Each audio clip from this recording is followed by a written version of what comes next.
Hey!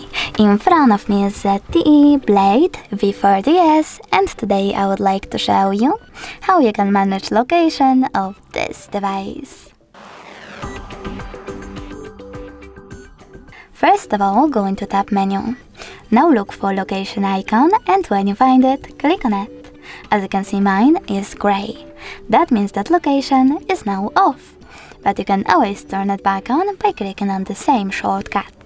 If you wish to, you can always go into settings instead, look for location section here, click on it, and then manage location by tapping on this switcher next to use location feature.